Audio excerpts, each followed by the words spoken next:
UP के मदरसों में राष्ट्रगान गाने को लेकर आदेश जारी किया गया है। इस आदेश को आज से लागू भी कर दिया गया है। आदेश लागू होते ही मदरसों में राष्ट्रगान की गूंज सुनाई देने लगी है।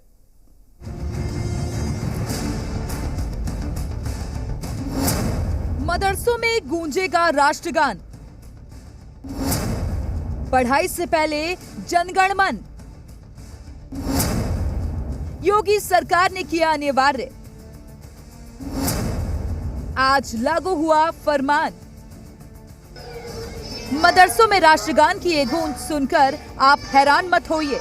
ना ही कोई नाटक है, ना ही कोई खास कार्यक्रम, क्योंकि आज से यूपी के हर मदरसों में राष्ट्रगान की गूंज सुनाई देगी। दरअसल सरकारी आदेश के मुताबिक उत्तर प्रदेश के सभी मदरसों में आज से रोजाना राष्ट्रगान का गायन अनिवार्य कर दिया गया है।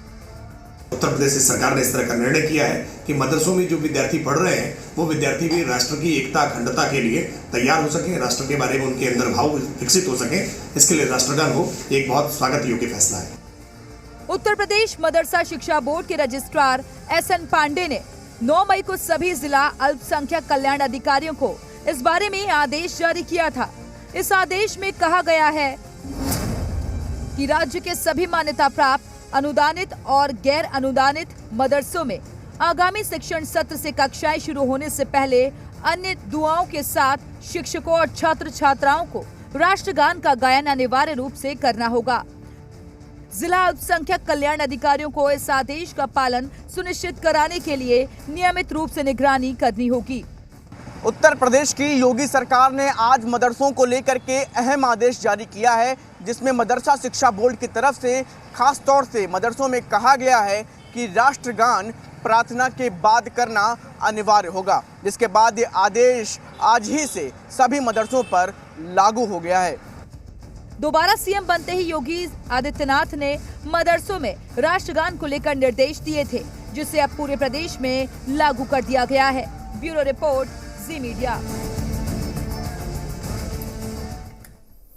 पूजा सिंघल मामले में ईडी फुल एक्शन में है। ईडी ने आज भी पूजा सिंघल, उसके सीएस सुमन कुमार और उनके पति अभिषेक झा से लंबी पूछताछ की।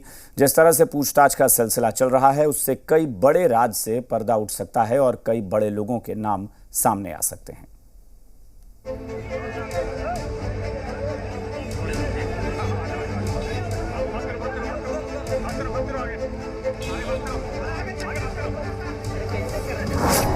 पूजा सिंघल पर गिरी गाज। गिरफ्तारी के बाद अब सस्पेंड। पूजा पति और सीएस से मैराथन पूछताछ।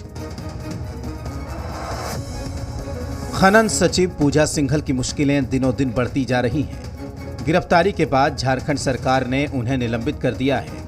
अकूत काली कमाई मिलने के मामले में ईडी का शिकंजा भी लगातार कसता जा रहा है। पूजा सिंघल, उसके पति अभिषेक झा और सीएस सुमन कुमार से ईडी ने फिर लंबी पूछताछ की।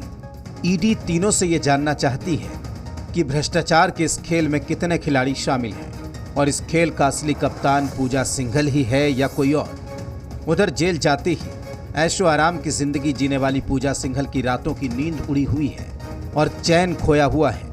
ईडी दफ्तर में जब उसे पूछताछ के लिए लाया गया तो उसकी हालत खराब हो गई। उनको मैंने देखने गया, अच्छी तरह से स्वास्थ्य जांच किया। उनका ब्लड प्रेशर शुरू में मैंने नापा तो 180 और 72 के बीच में था। फिर मैंने कुछ बातें की, रिलैक्स किया, तो फिर मैंने 5 मिनट 7 मिनट बाद अभी कैसी हालत?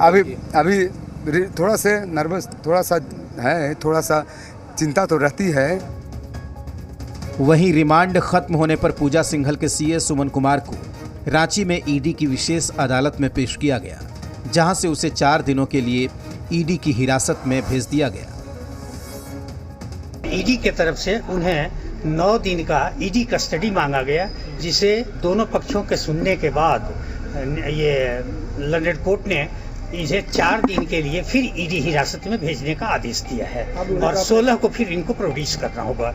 उसी दिन मिसेज पूजा सिंघल का भी प्रोडक्शन का डेट फिक्स है, दोनों को उसी दिन प्रोड्यूस किया जाएगा। सूत्रों के मुताबिक ईडी पूजा सिंघल, उसके पति अभिषेक झा और सीएस सुमन कुमार से अलग अलग पूछताछ कर रही है, तो तीनों को एक साथ बिठाकर भी उनसे कई राज उगलवा रही है। आने वाले दिनों में भ्रष्टाचार के चक्रव्यूह में कई और बड़े लोग फंस सकते हैं और कई चौंकाने वाले और सनसनीखेज खुलासे हो सकते हैं।